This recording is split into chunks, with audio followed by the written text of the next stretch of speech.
Welcome back to the second hour of a special edition of The ReidOut. As Donald Trump was back on the campaign trail this weekend for his 2024 presidential bid, we're learning more about his efforts to overturn the results of the last presidential election. The Washington Post is reporting on Trump's pressure campaign toward then Arizona Governor Doug Ducey. You may remember this infamous moment in November of 2020 when Governor Ducey was in the midst of certifying President Biden's win, when he received a call with the ringtone, "Hail to the Chief," that he quickly sent to voicemail. We later learned that it was Trump himself on the other end of that call that Ducey declined to answer. They later connected, but Ducey never said what the call was about. According to the Post, it was Trump pushing to get the governor to overturn the election results. The Post reports 4 people familiar with the call said Trump spoke specifically about his shortfall of more than 10,000 votes in Arizona, and then espoused a range of false claims that he said would show that he overwhelmingly won the election in the state. And he encouraged Ducey to study them. Adding, 2 of those people say Trump repeatedly asked Vice President Mike Pence to call Ducey and prod him to find evidence to substantiate Trump's claims of fraud. In an interview over the weekend, Pence confirmed that he did check in with Ducey, but denied ever exerting any pressure. Of course, it wouldn't be the only time Trump would pressure a state official to overturn a state's election result. So, look, all I want to do is this. I just want to find 11,780 votes, which is one more than we have, because we won the state. Now, I should note that Georgia Secretary of State Brad Raffensperger met with investigators from Special Counsel Jack Smith's office last week in their investigation into Trump's role in trying to reverse his 2020 defeat. The Post also notes that it's unclear if Ducey has been contacted by Smith's office over his call. And new reporting from the Wall Street Journal indicates that the special counsel's investigation has taken a growing interest in the role Trump's lawyers and other figures played in the efforts to overturn Trump's loss, including creating slates of fake electors. That includes issuing subpoenas and asking questions centered on several key figures in those efforts, like Trump's so-called elite strike force of the Kraken ladies, Sidney Powell, Rudy Giuliani, and Jenna Ellis, among others.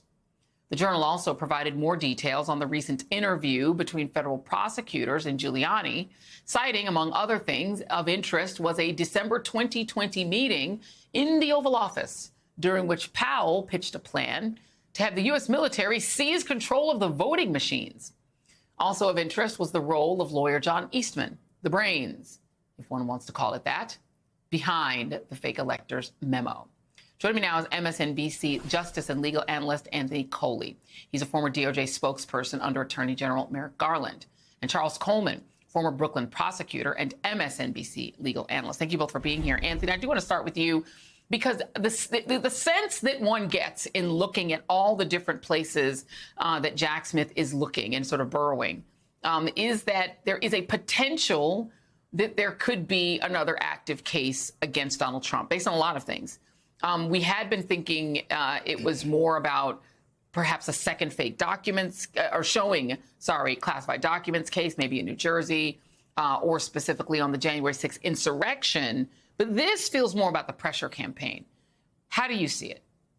Right. I think that's exactly right, Joy. There is a lot we do not know about this investigation, and all of the lawyers you just mentioned, Giuliani and others, they have a right to be concerned, but they shouldn't be surprised here, right? I think all of us know that there was a series of court rulings, about 60 different federal courts in the winter of 2020 that found that all of these election charges didn't have any real legal merit.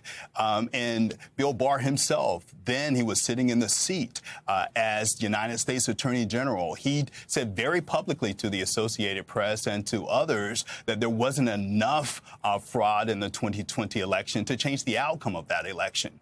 So it shouldn't be really a surprise to any one of these lawyers.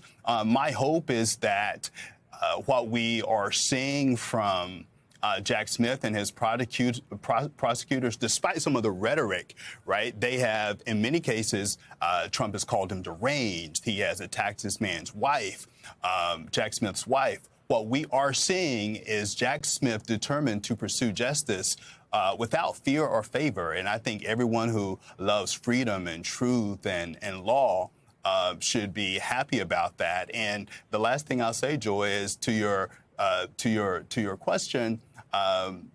This Justice Department is following the facts wherever they lead. And that's what we should all hope for in any criminal investigation. You know, and there's also the case, Ms. Melissa Murray, Charles Coleman, she coined the term making attorneys get attorneys is what MAGA really stands for. And I wonder how fearful, Charles, some of these attorneys ought to be, the Jenna Ellis's, the strike force folks, because it does seem like they are, like the Justice Department is zeroing back in on the fake elector scheme that a lot of Trump's lawyers had something to do with. Well, Joy, I'm not convinced that MAGA is not about to stand for my attorneys got arrested in a little while. And I do think that it's really important that we identify the irony here.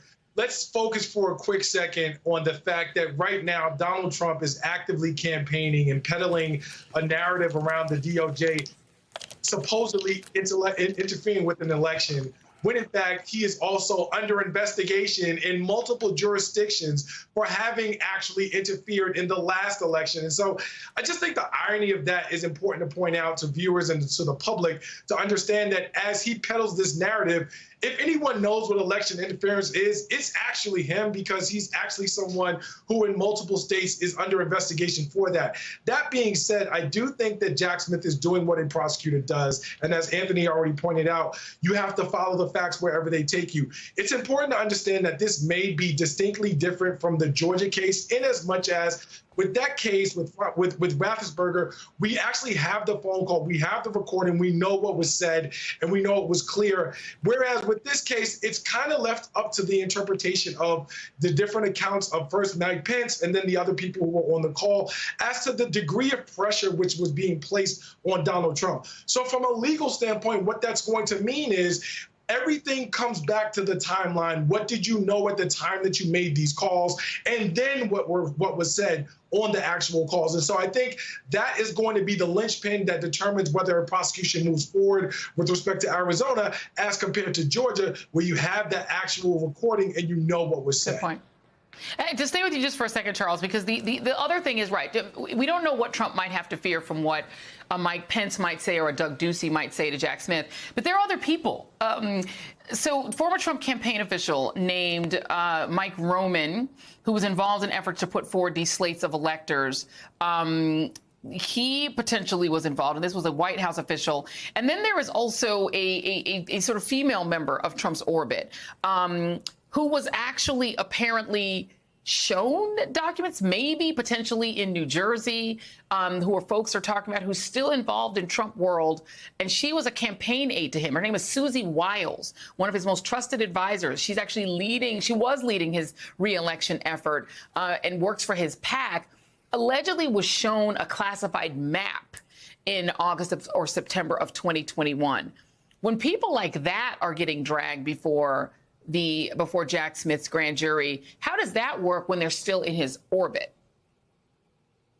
Well, it's a very big deal when you're talking about the fact that they're still connected to Donald Trump, because the question really becomes, as a prosecutor, what is it going to take for you to fold? How much pressure is it going to take for you to begin to understand that if you do not cooperate, if you do not let us know what it is that you know, you could potentially be going down with a sinking ship. And so the fact that they're still connected to Donald Trump is not only an indication of his own bravado, but perhaps their level of allegiance, which for most people just does not jive with common sense, in as much as you see that this is a person who is being indicted at this point on the federal level by Jack Smith, on the local level by Alvin Bragg, and potentially forthcoming charges on the state level with Fani Willis and elsewhere. And so is this something that you want to continue to be associated with, or are you going to try to cut a deal with the DOJ, let them know what you know, and basically get off this sinking ship? Cue Stephanie Grisham, Anthony. Let me just play what she said. She is another former White House aide on the press side. And this is what she says, not that she heard, but what she saw. Take a look. Look, you know Donald Trump. Is it plausible Trump was showing classified documents to people in private meetings? The short answer is yes. I watched him show documents to people at Mar-a-Lago on the dining room patio. So he has no respect for classified information, never did. I mean, what's the over-under on literally everyone who worked around Trump and everyone who's been in line with his PAC eventually being before this grand jury? Because it seems like there are endless people that Jack Smith could talk to. There are endless people, and I shouldn't be surprised anymore, Joy, when I hear stuff like that. But it still boggles the mind that this former president, Donald Trump, could be so cavalier with our nation's some of our nation's top secrets. We're talking about things that at its core could put the men and women in our military at risk.